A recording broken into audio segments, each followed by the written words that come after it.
दर्शकों, स्वागत है आप सभी का अब तक न्यूज़ इंडिया पर। मैं जाबिर शाह। दर्शकों, इन दिनों हम देख रहे हैं कि मालेगांव शहर में क्रेट सोमिया बार बार मालेगांव शहर आ रहे हैं और मालेगांव शहर पर अलग अलग प्रकार के इल्ज़ामात आरोप लग रहे हैं, जिसको लेकर कल मालेगांव शहर छावनी पुलिस स्टेशन में FIR दर्ज हो गई, जिसमें 3 लोगों पर 420 यानी कि पहले की 420 और अभी की 318 कलम IPC की धारा के तहत गुना दाखिल हुआ है, जिसमें साजिद सैयद वाहब, शबाना बानो शेख हनीफ, नजमा बानो अब्दुल शकूर, इन तीनों पर गुना दाखिल हुआ था, जिसमें से 2 लोगों को आज छावनी पुलिस ने मालेगांव कोर्ट में पेश किया। साजिद सैयद वाहब और नजमा बानो अब्दुल शकूर को आज मालेगांव कोर्ट में पेश किया गया, जहां पर आसिफ शेख रशीद यहां पर दोपहर से मौजूद थे और माइनॉरिटी डिफेंस कमेटी के सभी जिम्मेदारान यहाँ मौजूद थे। उनकी ओर से भी यहाँ पर वकला की एक बड़ी टीम खड़ा की गई है, जिसमें आरिफ वकील और आरिफ वकील के साथ में अजीम खान और बड़ी एक टीम यहाँ पर मौजूद है। कोर्ट में क्या हुआ ये जानने के लिए हमने वकीलों से मुलाकात की, जिसमें बताया गया है कि मालेगांव कोर्ट में छावनी पुलिस स्टेशन की ओर से 5 दिन की PC मांगी गई थी, लेकिन कोर्ट ने 3 दिन की PC उन्हें दी है।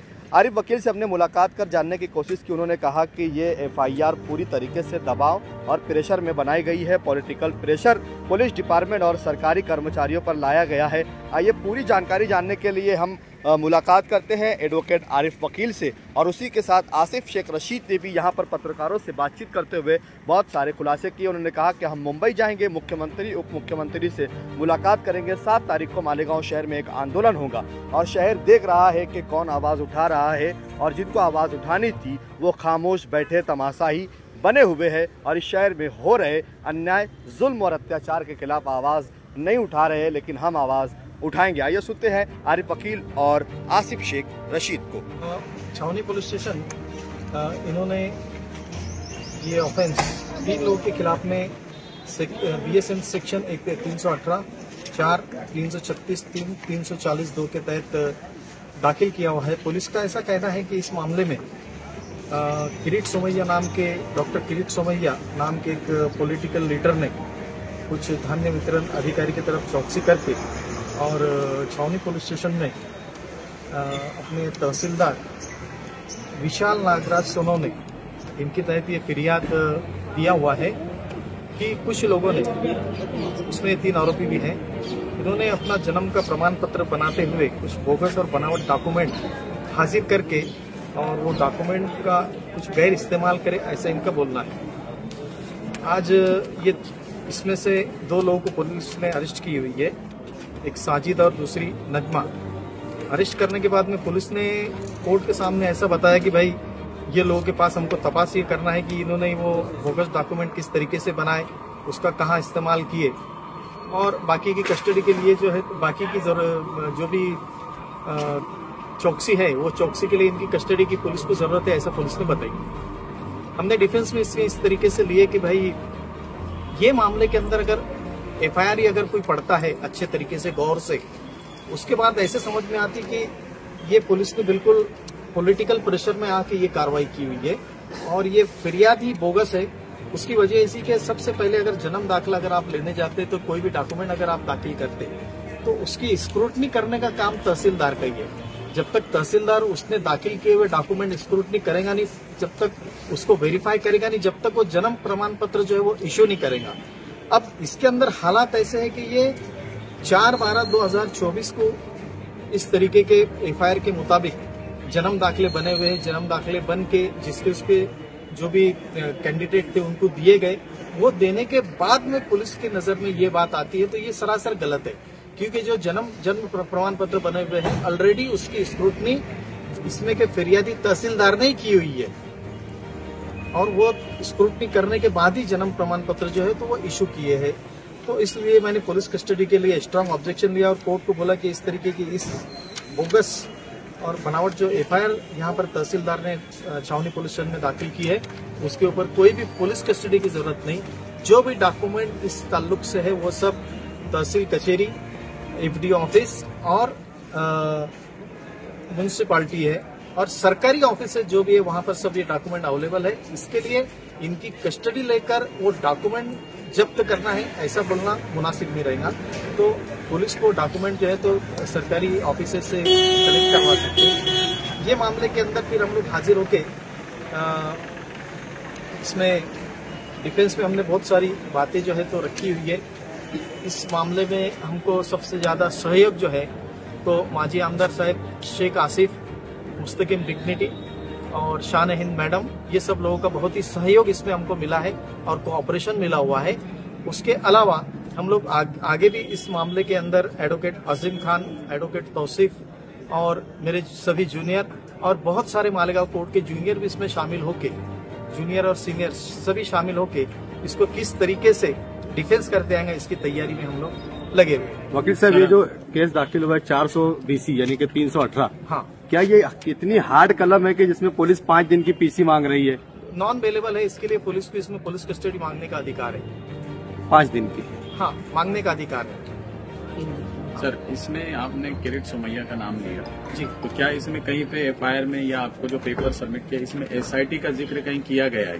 इसमें SIT का जिक्र ऐसा है कि सरकारी वकील के आर्गुमेंट से मुझे ऐसा पता चला कि सरकारी वकील ने जब अपोज किया अपनी बात को तो उन्होंने ये बताया कि इसमें SIT का गठन किया हुआ है ये मामले में। लेकिन जहां तक मेरी मालूमात है कि महीना 1.5 महीने से SIT गठन करने के बाद भी जो काम के लिए SIT गठन की गई थी कि भाई रोहिंग्या मुसलमान, दूसरा बांग्लादेशी मुसलमान और बांग्लादेशी नागरिक, तो ये सब चीजों के लिए वो जो है तो किरीट सोमैया का नाम हाँ, तो SIT का उनका क्या था?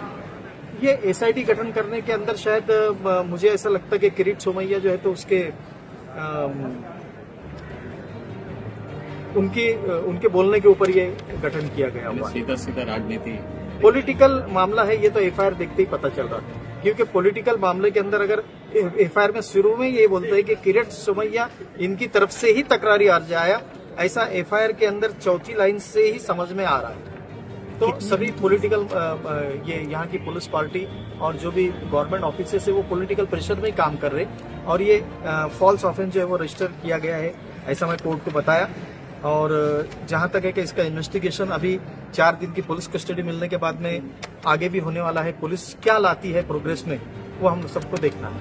Okay. Doctor Kirit Somaiya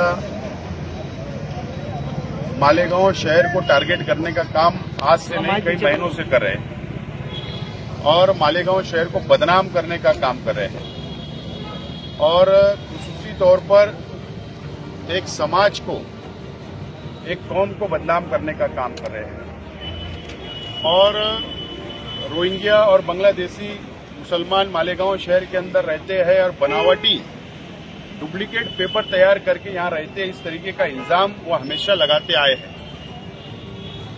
SIT Kirit Somaiya की डिमांड के ऊपर इस महाराष्ट्र सरकार ने बनाई।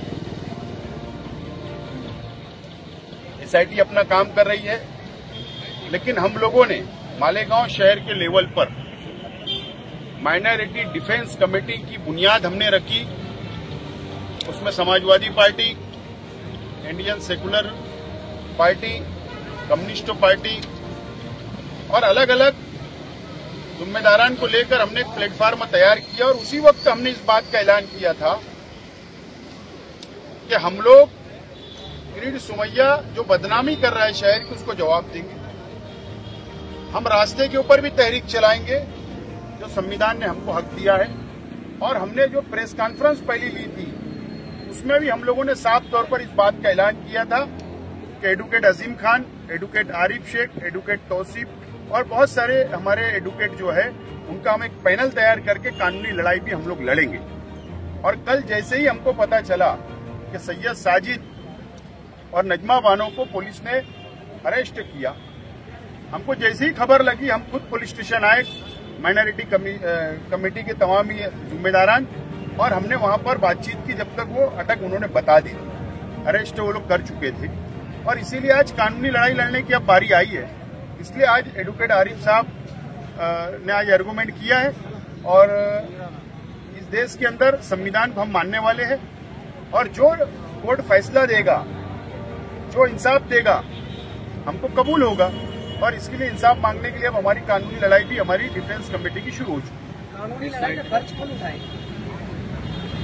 माइनॉरिटी डिफेंस कमेटी का जो हमारे जिम्मेदारान है, हम लोगों ने तय किया है कि ये हम सब लोग मिलजुल कर शहर की आवाम को जो मुसीबत में डालने की कोशिश एक विशेष पार्टी की तरफ से की जा रही है, हम लोग उसका पूरा खर्च उठाएंगे और हम लोग वकील जो बोलेंगे हम उनकी गाइडलाइन के ऊपर आगे बढ़ेंगे। वकील साहब ने बताया कि 2 लोगों का मामला भी सामने आया है, हो सकता है इससे ज्यादा भी लोगों के मामले सामने आए, तो शहर अभी क्या फैसला करना चाहिए?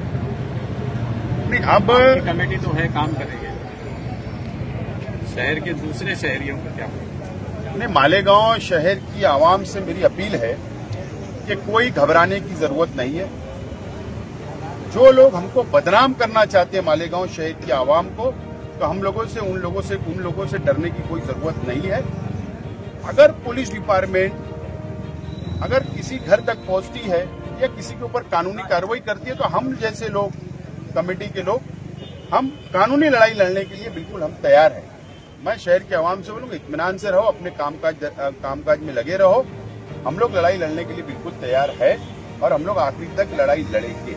सर ने कहा कि एफआईआर देख के ही लग रहा है कि इसमें पुलिस दबाव में है, सरकारी अधिकारी दबाव में है, तो एक प्रेशर के तौर पर मतलब एफआईआर बनाई गई है, पॉलिटिकल प्रेशर के तौर पर। तो क्या आप डिपार्टमेंट और सरकारी अधिकारी जो प्रेशर में काम कर रहे हैं, इनके खिलाफ कोई एक्शन लेंगे? कल जो गांधी पुतले के पास हमारा धरना आंदोलन हुआ है, हमने जो एहतजाज किया, हमारा वही मकसद था। एहतजाज करने का मकसद ये था कि डॉक्टर किरीट सोमैया मालेगांव शहर के अंदर आकर पुलिस डिपार्टमेंट पे दबाव बनाना, तहसील कार्यालय के डिपार्टमेंट पे दबाव बनाना, कारपोरेशन में जाकर दबाव बनाने का काम चल रहा है। और ये दबाव में हो रहा है, ये सब चीजें जो हो रही है दबाव में हो रहा है। और ये मैं इससे पहले भी कहा कि सामने इलेक्शन को सामने रखकर ये सब किया जा रहा है। बहरहाल हमारी जितनी हैसियत है, जितनी भी हमारी ताकत है सियासी तौर पर, पब्लिक की दुआओं से, पब्लिक के सपोर्ट से, हम हमारी ताकत की बुनियाद पर हम लोग कानूनी तौर पर भी और जमहूरी तौर पर भी हम लोग उससे लड़ने का काम कर रहे हैं। अब जिन लोगों के पास बड़ी बड़ी ताकतें होगी, अब वो लोग क्या कर रहे हैं, हमें उससे कोई लेना देना नहीं। क्या माइनर रिटेक्स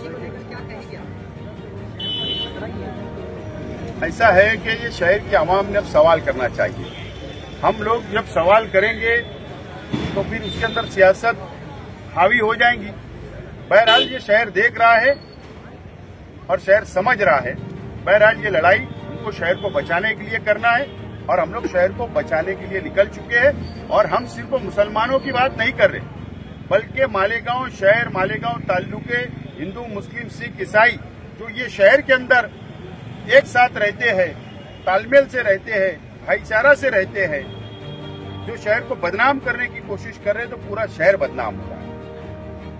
क्या माइनॉरिटी डिफेंस कमेटी एक शिष्टमंडल के तौर पर मुख्यमंत्री, उप मुख्यमंत्री से मुलाकात करने के लिए जाएंगे, उनकी शिकायत देंगी क्या? इस तरीके का मतलब मालेगांव के साथ दुर्व्यवहार किया जा रहा है। प्रेस कॉन्फ्रेंस में भी हमने ये बात कहा कि हम लोग पहले यहाँ पर मेमोरेंडम देंगे। हमने मेमोरेंडम दिया।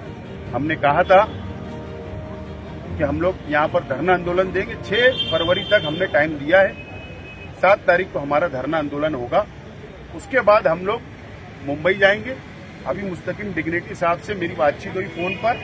उन्होंने अबू आसिम आदमी साहब से टाइम मांगा है। वो जब भी टाइम देंगे, और उसके बाद नायब वजीर आला अजीत दादा पवार साहब से मिलना हो, मुख्यमंत्री साहब से मिलना हो, सरकार तक जाकर हमारी बात को हम रखने की पूरी कोशिश हम लोग करेंगे।